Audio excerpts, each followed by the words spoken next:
Greetings, Toastmaster Sujita. Hope you are doing well.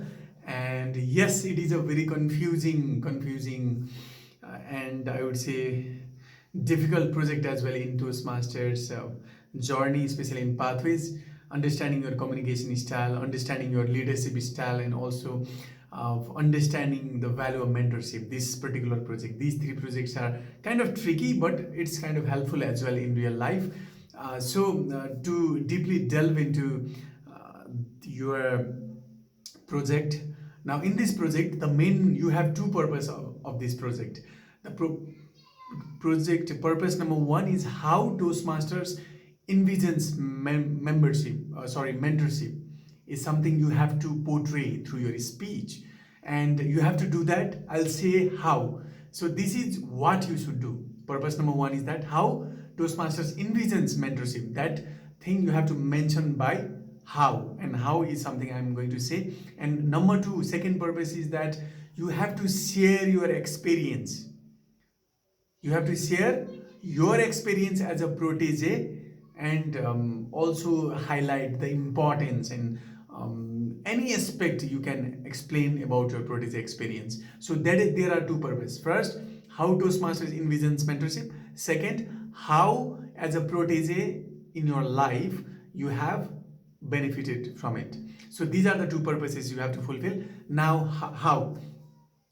The first point is that whenever you are going to share your story as a member or as a protege, you can do that by sharing your experience, which might have come outside from any sphere of life. Now,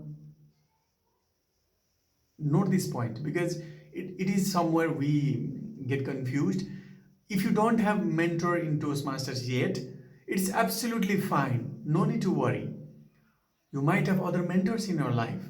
For example, there was a speech given by Toastmaster Asira where she was mentioning that how her dad, as a mentor, dad helped her to instill some of the life skills, life values in her, and he taught her how to sum up the things, and in a badminton court he taught her how to be really keen and how to be competitive. He always used to push her to win the match, and that way she learned the skills that she want to be competitive in life, and that was her experience. That is in one example.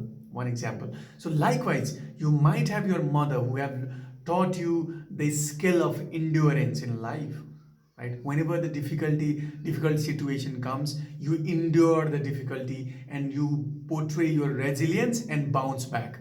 I, as a prodigy on whatever my mother has taught, by walking the talk, I have become a very resilient person. I never give up, and that is something I have learned from my mother.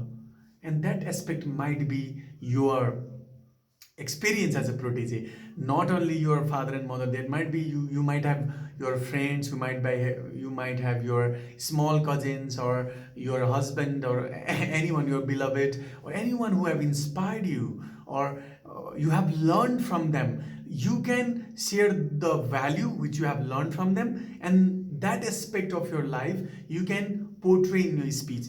And you have done one purpose. Second purpose is you have to align that with how Toastmasters also envisions the mentorship. Now again, you have to connect. For example, you are giving the speech like you learned how to bounce back when the times are dark from your mother, and you give an example. There is some story or anecdote.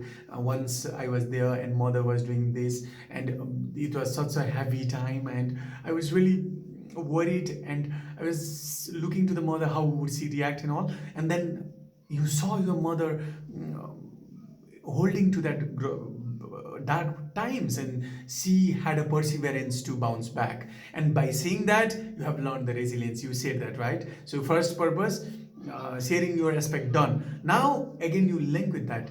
Similarly, when I go back to that point, in Toastmasters also, the mentor is the person who always push you, guide you, and always provide you the resilience when you fall.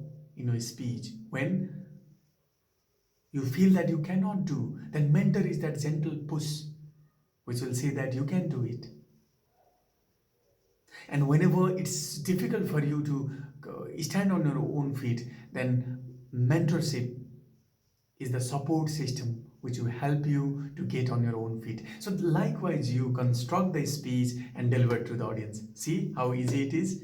So I hope that this video has helped you. And to add to the point, yes, this is all, and this project is not that difficult. I advise you to write the speech as soon as possible and start practicing. I hope it has helped you. Thank you so much. Bye bye.